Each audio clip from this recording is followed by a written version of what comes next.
Hello and welcome to this information session on fellowship opportunities in computational literary studies. My name is Justin Tonra and I am the project lead for the CLS INFRA project in NUI Galway. And I'll say a little bit more about the project in a few moments.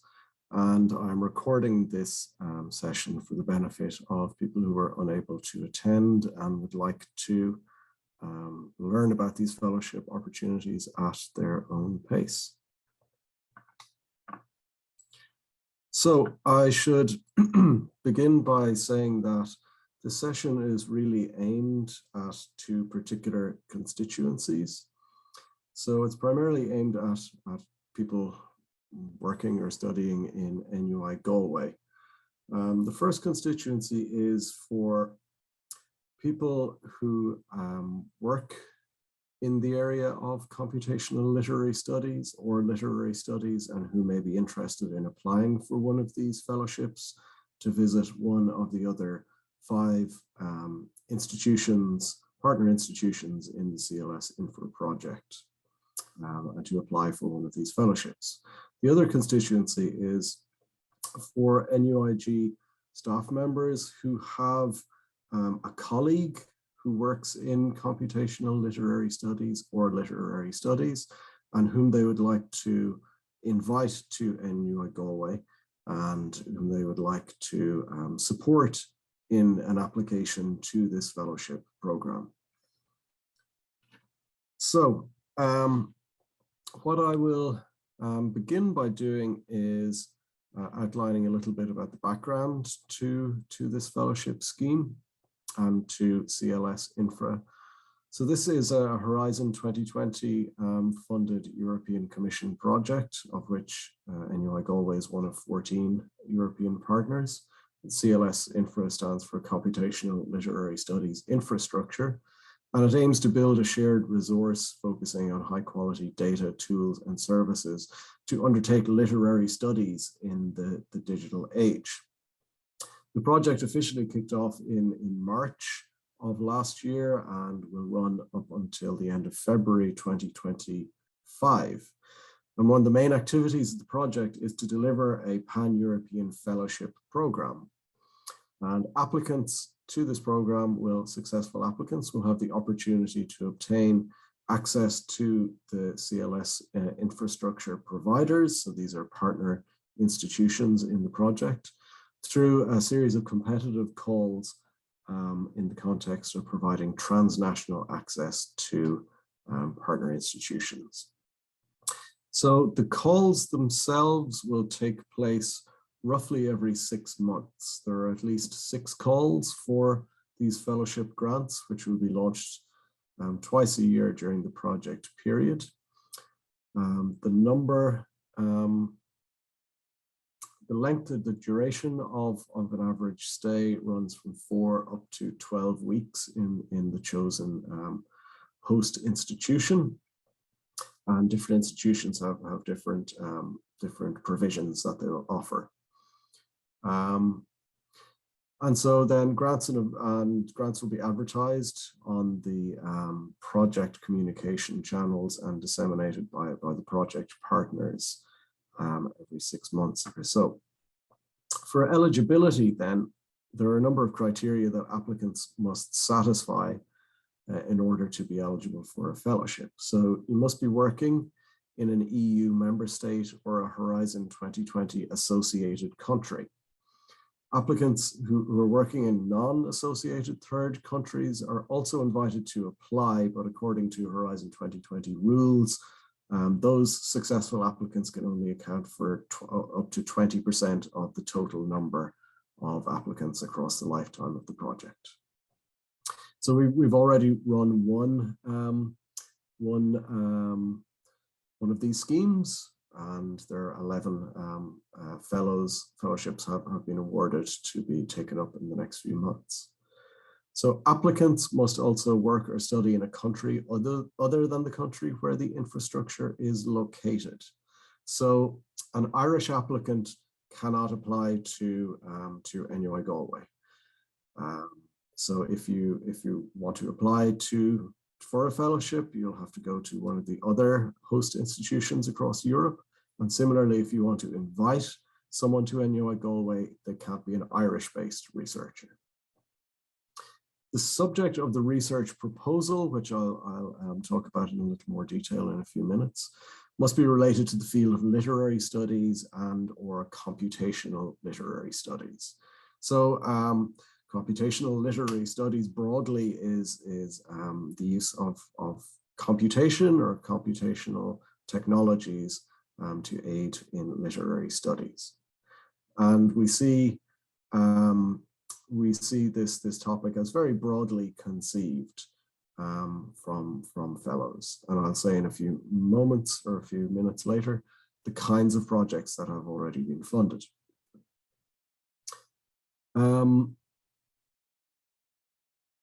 The application process then includes information on upcoming calls and detailed procedures which may change from one running of the scheme to the next are published on the project website. A complete application is composed of an application form, which I'll show you in a few minutes, a maximum 2-page CV, and a detailed description of the proposed research project and its relationship to computational literary studies, and an explanation of why you want to visit a chosen partner institution. Each applicant can indicate one or more than one partner institution that they would like to visit, but the research project and the partner institutions should match to some degree. So if you're inviting someone to Galway, the idea would be that you would be the primary contact point for that visitor while they're here. It's also recommended to contact the chosen institution before submitting an application. The selection procedure then, once applications are submitted, they're reviewed by a combined selection panel of members of the project management board, of which I am one, and the external advisory board of the CLS INFRA project.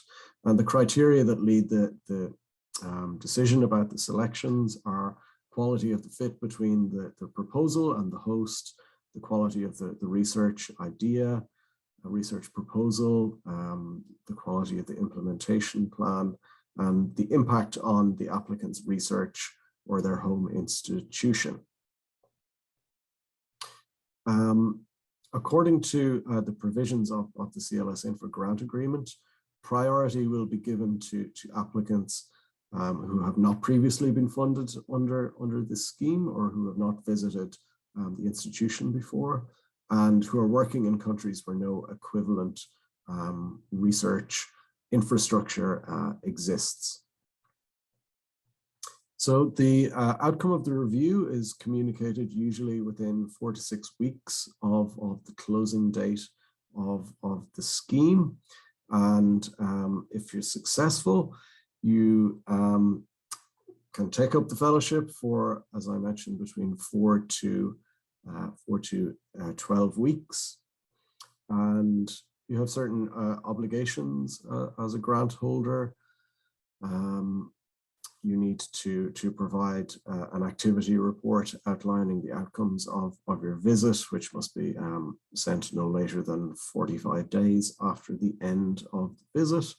And more broadly, we just encourage you to participate in dissemination activities to explain your research and publicize it to a wider audience.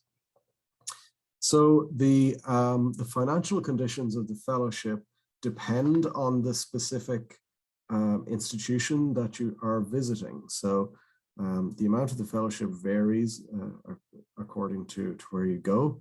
So for instance, fellows visiting Galway are eligible for expenses of up to 719 euros per week.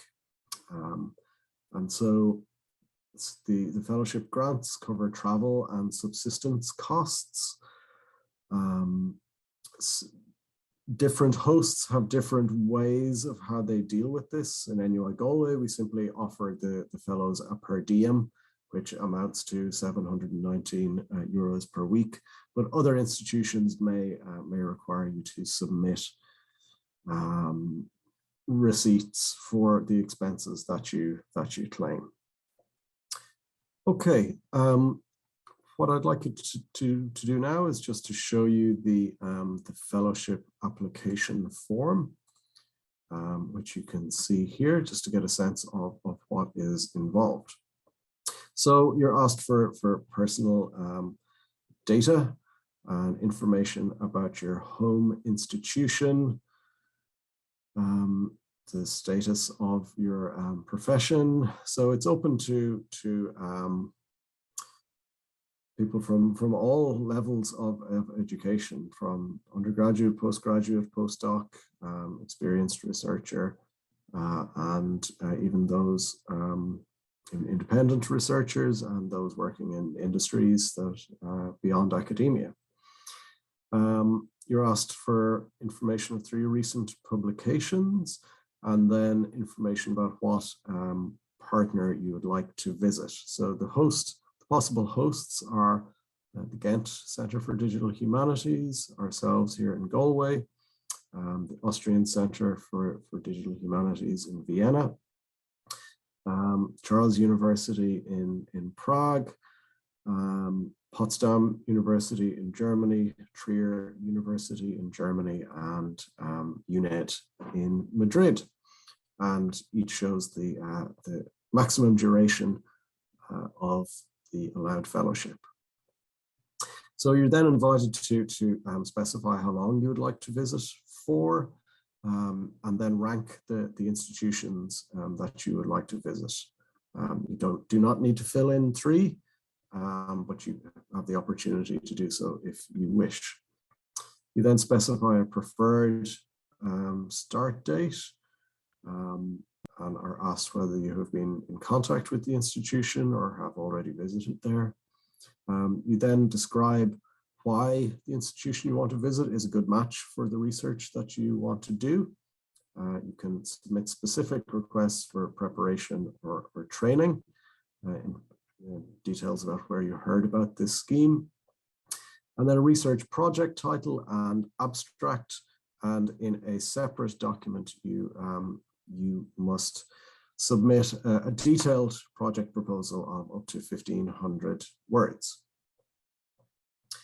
So information about the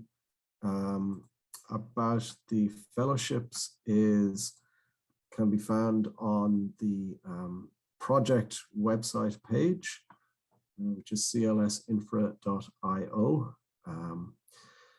And you can also find information about this on our Twitter account for more up-to-date and regular calls. But our website also gives you a sense of some of the projects that were proposed by the first cohort of TNA Fellows, including Lou Bernard, who is currently visiting NUI Galway.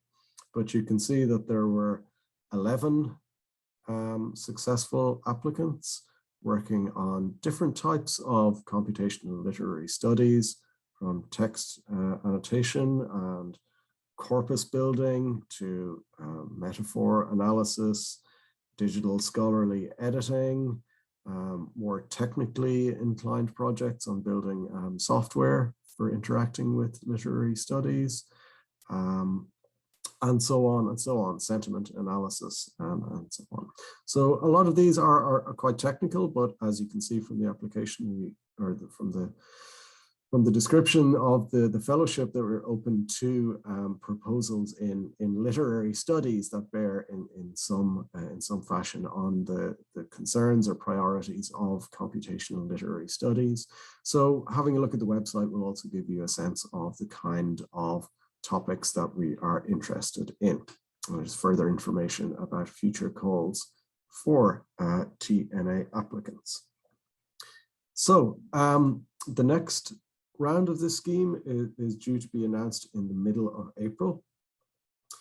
And so I would be interested in hearing from any colleagues who have a potential partner in a European institution or beyond that they would be interested in inviting to NUI Galway and in supporting as a potential applicant for this program. So as the lead, the NUI Galway lead, I'm in a position to specify certain areas that we would like fellowship applicants to NUI Galway to propose topics in. So if we have colleagues here who know people who would like to come and visit, we can prioritize those topics in our call.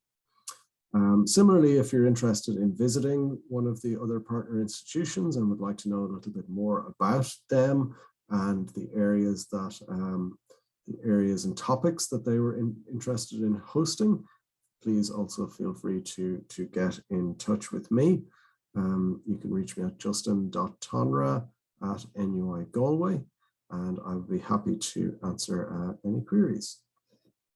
So thank you very much for tuning in, and I hope you found this information session interesting.